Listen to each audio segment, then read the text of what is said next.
Hey everyone, how's it going? So it's currently Monday afternoon. I didn't have any luck getting the patrol started on the weekend. I think the reason for that is I've been bleeding the injectors wrong the whole time. I've been trying to do it myself, and in doing that I've been unintentionally trapping air back in the lines, which is what I'm trying to avoid by bleeding them.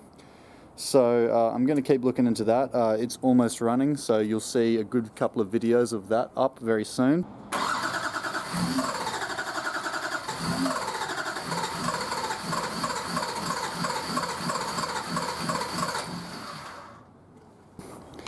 But we're going to do a bit of fun on the Hilux at the moment. So I've been chasing better IATs with the Hilux. So the current grill, this is the current grill, the OEM Hilux grill. My model's an RZN149, in case anyone wanted to know. But with it sitting in normally, it covers up the intercooler almost completely. Only the top part here is exposed, and that's leaving this whole gap here completely hidden from any airflow. Originally I drilled like 4 holes here, but it was absolutely dog shit. They were all like skew-whiff, and it just made me look like an absolute idiot in front of my workmates. So the idea that I've had is I've broken all the tabs on the back, because you know these won't pry off. They won't pry off how they're designed, because this has been in the sun since 2002. So this part comes off like this, and then when you put the grill back on, you see the intercooler comes to about here, where this line and this line are, or the front face of the intercooler that has the cooling vanes in it. So what I think I'm going to do is I'm going to cut out the plastic here. I'm going to leave this little rib in there so that this tab, I guess you can call, will slot in still properly. But then I'll also cut out and round off the edges of the tabs, and hopefully I'll be able to glue in some kind of mesh which is reasonably fine, and I can spray paint grey so that from a distance it looks all good, just so I can get a bit more airflow and my IATs come down a tiny bit. Alright, so I've had a bit of a tidy up and I've got more space to work now. So I've moved my R150 4-wheel drive gearbox and transfer case just to the side. And actually, before I went and bought a wrong gearbox, it was a G52 for the, I think it's the 2L Hilux with the 2.8 in it. They're known to be absolute dog shit gearboxes that can't handle any kind of power at all and actually pop from the factory sometimes. But yeah, anyway, apart from my spilt beer and that, what we're going to do now, I'm going to cut this tab here. I'm going to cut an angle between this square here and here so that I can keep this tab in and leave some kind of rigidity holding this bottom metal part on. And then I'm going to square out this whole area here coming up to the little rib there, just so there's a big nice open gap which I can then make something into out of this piece here. So I'm just going to grind that out with my Ozito Dremel there, and hopefully be able to make it look reasonable.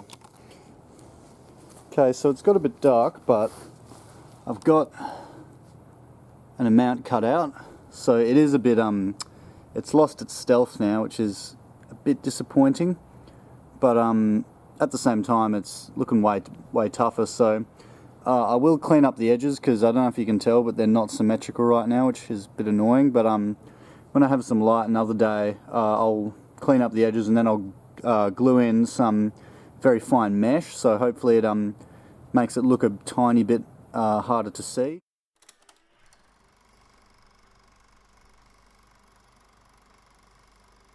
Okay, so if you look down inside here, I don't know if you'll be able to see that, I can't see the screen very well. There's a big old crack just there. So now it's not actually leaking too bad, it's just making a sort of a hissing, puffing sort of noise when you really get on it. So I am going to go ahead and rip the turbo and everything off again. Last time I did this it took about 20 minutes, which was pretty easy. So this manifold's cracked now for the 3rd or 4th time, which is very freaking annoying. And so what I've decided to go do is buy a bunch of steam pipe. So this steam pipe is 4140. That's mild steel, and it's got a, I think it's schedule, no, it's 32 NB, nominal bore. So contrary to what you think, that's actually 35mm inside diameter, which is very close to the runner size on the outlet of the head of the 3RZFE, which is perfect. So I'm not actually going to make the manifold today. because the patrol's still broken, I'm just going to rip the manifold off, weld up that crack, and I'm probably going to make a brace going from the manifold down there, where my wastegate's bunged to one of the bolt holes here. And also while I'm there, I'm going to do a whole bunch of stuff and try and insulate this intake pipe, because when I get the car running up to hot and get it running hot, if I sit at the lights for a long time, or I turn the car off and then turn it on again, it heat soaks this pipe really badly, and my intake air temperature goes up to like 60 or 70 degrees, or can do, and then my car runs so lean when I start it up again.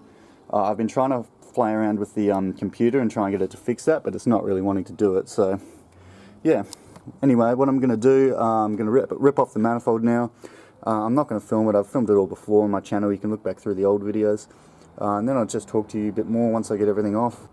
Okay, the exhaust manifold's off. Pretty easy, 15-minute job. I've got the turbo and exhaust manifold together. I'm not going to bother taking the turbo off. The crack itself starts, I think the stress on the metal was started by this little brace here that was welded on by a MIG welder originally. And so the crack extends from here all the way around, almost fully to underneath. Don't know if you'll be able to see that. But I'm going to see if I can identify. I'm going to polish it up with a wire brush and see if I can see where it starts and ends. I'm going to use a tiny little drill bit and drill two ends where the cracks are. And then I'm going to try and bevel out the crack a tiny bit with a carbide burr on my die grinder. And hopefully, yeah, I'll be able to fix this crack properly so it doesn't happen again. As well as that, I might actually weld a brace on here, which will allow me to brace this part of the exhaust manifold to the block, because right now I've got a brace that sits on the front there, but still all the stress of the turbo hanging off is going to sort of pull it up like that, which is going to put all the stress on that one spot there. So yeah, I'm probably going to do something like that. Okay, so I've done a tiny grind around and followed the crack, so now I'm going to lay a nice bead with some mild steel filler rod, and hopefully this fixes it for the last time, because after I'm done all this, I'm going to make up some big braces that brace the entire turbo manifold against the engine block, so it's not all just hanging off this big frickin' turbo on here.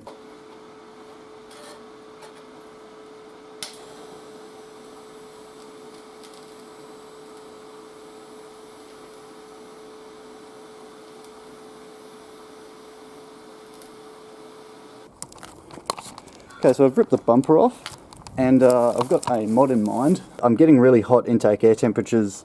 I think a large portion of that is due to the valve cover running right under the charge pipe. But I had an idea in mind. I'm going to get rid of the washer bottle and run an auxiliary one somewhere behind or in the car. That'll allow me to have this space down here, which favourably enough runs right behind a hole for a fog light, I think.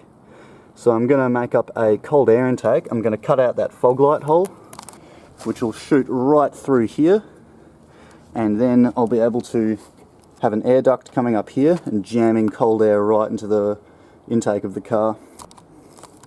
So just cut this support bracket off the bottom of the manifold down here. This is one of the bolting holes for the original exhaust heat shield. So I've cut it off. I'm going to weld it onto this runner here, which is the merge to where the one that I had before cracked. So I'm going to mount that here, and then I'm going to use that as a mounting bracket to the rest of the engine block, which should hopefully give it a bit more support. It still has got the front support unit there on the compressor housing of the turbo, but yeah, I'm going to weld this one here and use it as another support bracket, just because I'm getting mad at this thing breaking all the time. Okay, so I've just whacked the turbo back on, and I found out that the bolt hole on the back of the compressor housing that I was using for the brace completely threaded itself out because it's aluminium and it's weak as piss.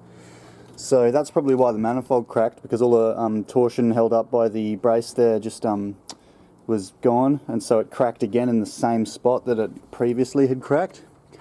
So it's not the end of the world. It gives me time to make up a new manifold brace, and as I said before, I've got this part welded on, and I'm probably going to do a double brace from the bracket here as well. So it's not the end of the world. I'll use these 2 points to make a brace between them, and then have a solid piece go into either this hole or this hole, which will brace it nicely against the engine block or the head, sorry.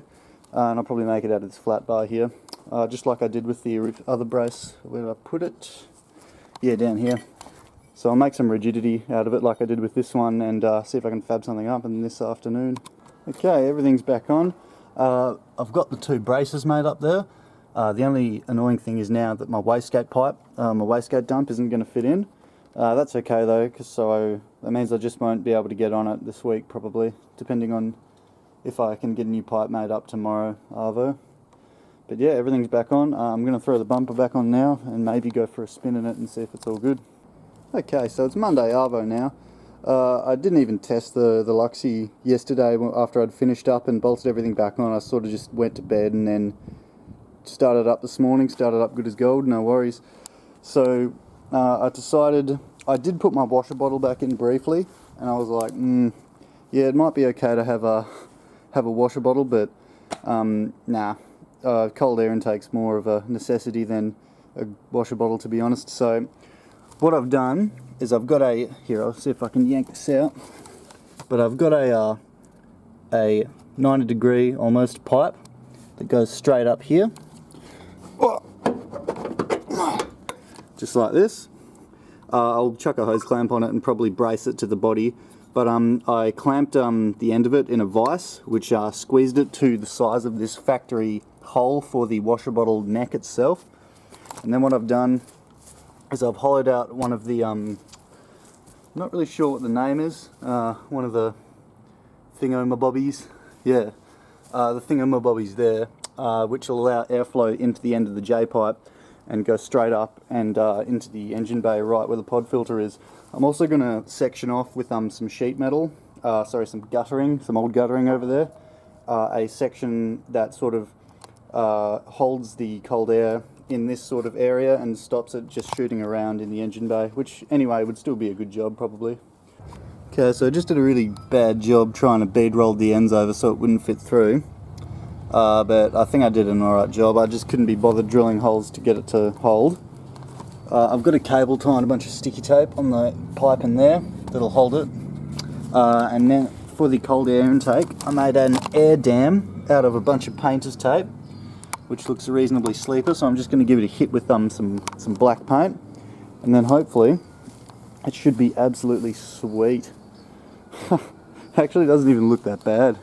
If you weren't looking for it, you might not even see it, but I'm going to hit this one with some black paint, and then that one with some black paint as well, and then hopefully it should be all sweet. Yeah, so the ear end's painted all black, looks fucking sick, and it shoots up into this chamber I've made with some insulation.